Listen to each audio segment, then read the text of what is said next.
Hi everybody, it's Laura. Thank you so much for joining me on my channel. Today I have a layout that I made using the June Color Kitz collection from Shimmerz. Now I'm a little late in posting this video. We are of course in July, but the June collection is still available on the website. You can either purchase the paper collection or you could purchase the paint collection or you can get the complete bundle. You'll find the link to the Shimmerz website in the description box, and if you should place an order with Shimmerz and you use my name in the comments, you'll receive a free gift. I started this layout by choosing a number of the pattern papers in the collection, and I used my Fiskars hexagon punch. There are 3 different size Fiskars punches. I purchased this punch set a really long time ago. I used the largest one and I cut out a whole bunch of hexagons. I then used my Distress ink in Vintage Photo and I inked the edges of all of my hexagons, and now I'm going to assemble them as part of my background. I have 5 different patterns of hexagons. I'm going to make a number of rows of hexagons that interlock with each other, and on each of the lines I'm going to include all 5 patterns. In total, I'm going to have 5 rows of hexagons. I keep the pattern the same. You could see that I start with purple, then go to pink, then the flowers, the orange, and the green. I just start each of the rows with a different color. And by keeping the pattern the same, it helps all of the patterns and colors to be evenly distributed throughout the background. But now that I've decided exactly where I want to put all of these hexagons and in what order, I'm using some ATG adhesive and I'm attaching them down. I'm using the corner of the page to help me line all of the hexagons up as perfectly as I possibly can. What I plan on doing is attaching down all of the hexagons and then cutting out the whole thing as one unit, and then I'll be able to manipulate it and move it around the page. And in the case of this layout, I'm going to be putting some mixed media behind the hexagons.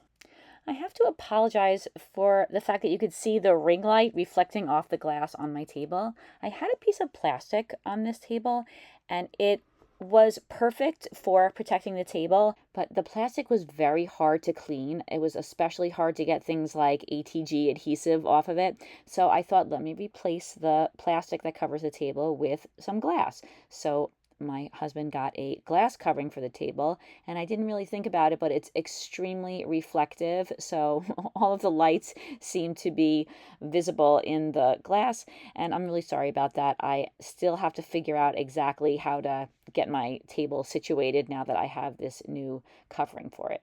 After I had attached all the hexagons down to a piece of white cardstock, I cut out that whole unit, and now I can conveniently move it around.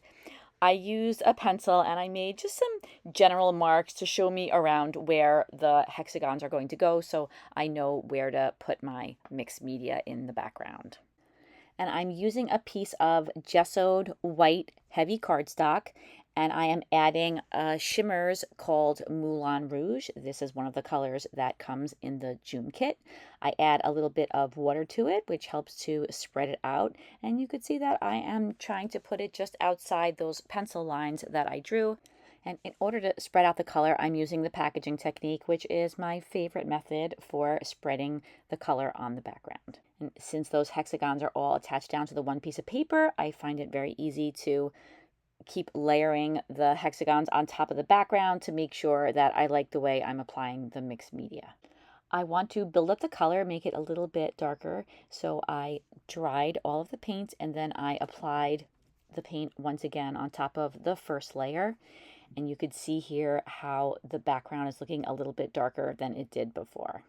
In addition to being a very big fan of using the packaging technique, I also love to add splatters to my mixed media backgrounds. And I added some water to the Shimmerz even when I was applying it to the background. Before the splatters, I had to add quite a bit of water. That really helps the splatters to splatter on the background. And this time I'm using a very tiny brush to help me add those splatters. Whenever I'm making a background that's basically the same color, I like to add a number of different shades of that color. So I have the Moulin Rouge Shimmers, and now I'm adding some of the punchy pink Inklingz. And the Inklingz is also part of the June kit. So I add a lot of water to it, and then I once again use the packaging technique just to add, like I said, another shade of this color and make the background look a little bit more interesting. And then just as I did for the Moulin Rouge, I add quite a few splatters of the punchy pink. And there are all different ways to add splatters to your layouts. Using a tiny brush will make the splatters very tiny, and I wanted to keep the splatters on the smaller side for this particular layout. I use my heat tool and I dry the background, and then I tried those hexagons. I'm trying to figure out exactly how I had them lined up. I finally figured it out. And then I go back in and add even more splatters of punchy pink to the background. Next, I was thinking that I wanted to add some modeling paste. So I picked out one of my very favorite stencils. If you've been with me for a while, you might know that I use this one all the time. It's a Crafter's Workshop stencil called Mini Cherry Blossoms. Then I mix some modeling paste with some heavy body acrylic paint just to make the modeling paste a little bit more white. And this does soften up the modeling paste quite a bit, but it still works really well with the stencil. The flowers look pretty crisp to me. And I add the stenciling to that whole area that I added the pink paint to in the background.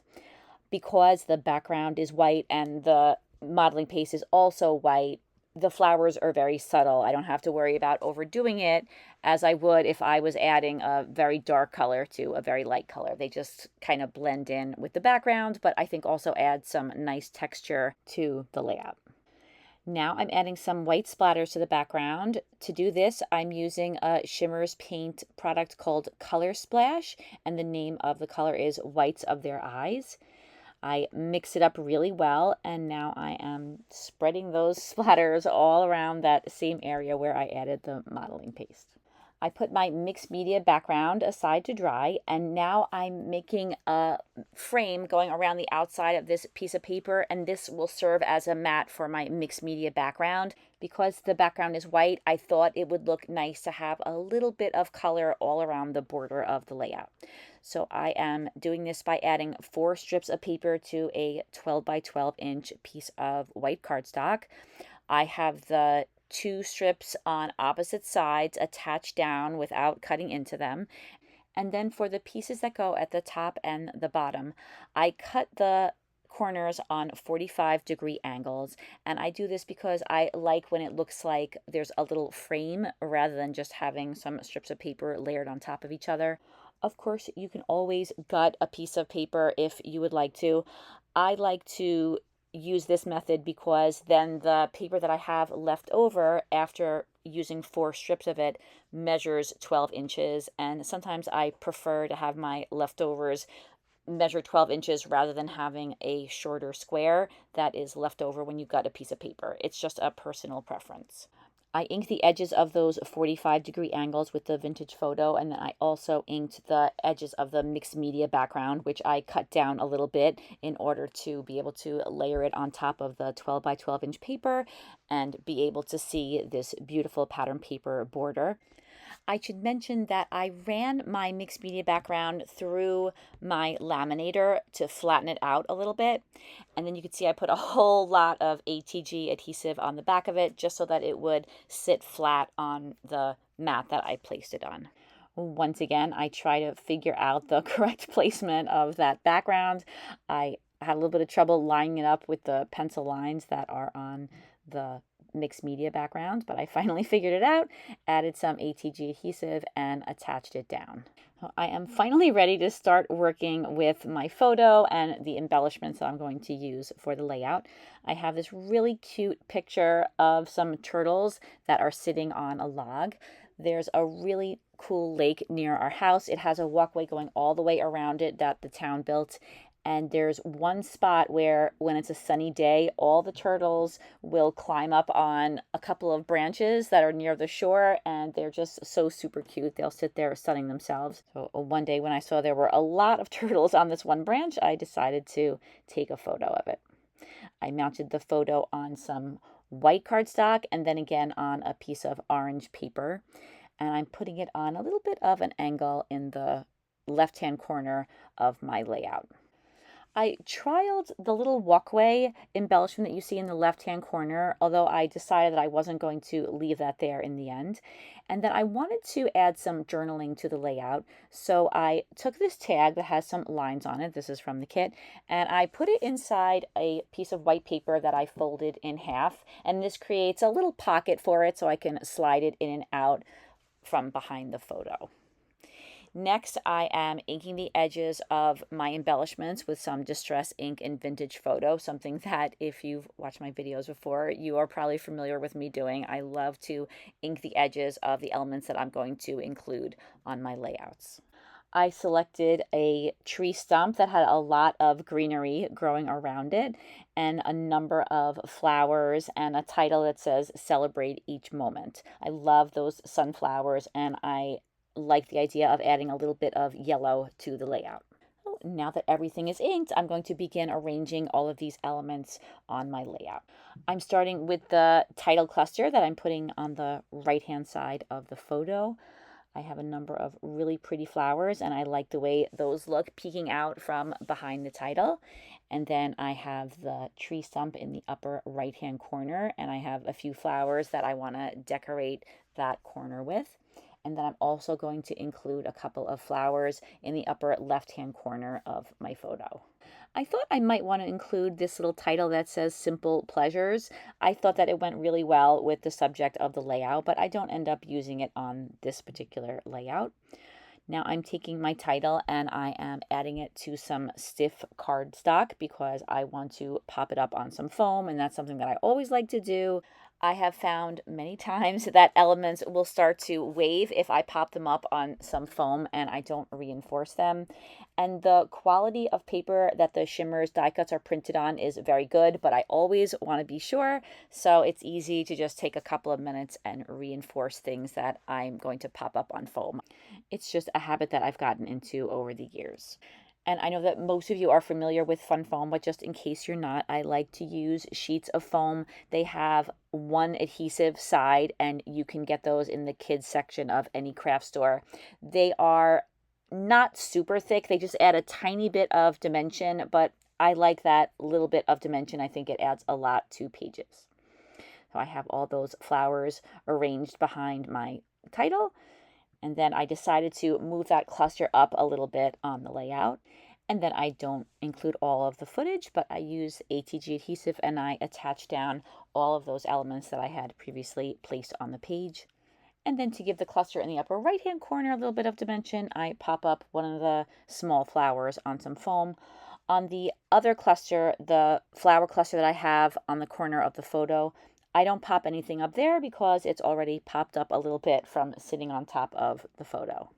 And even though I didn't pop the photo up on foam, it does have a little bit of dimension because remember I put that pocket behind it. So there's a little bit of dimension already with the whole photo cluster. Next, I am adding some photo corners to my layout.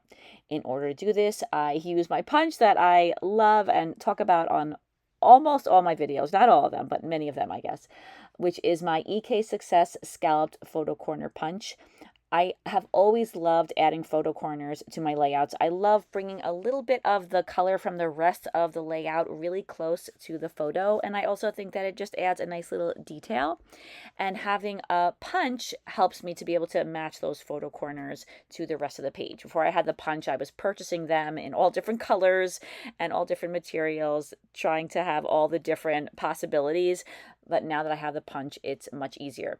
So the punch isn't available anymore, but I do see it on eBay quite a bit. So hopefully if you would like to get one, you'll be able to find one there.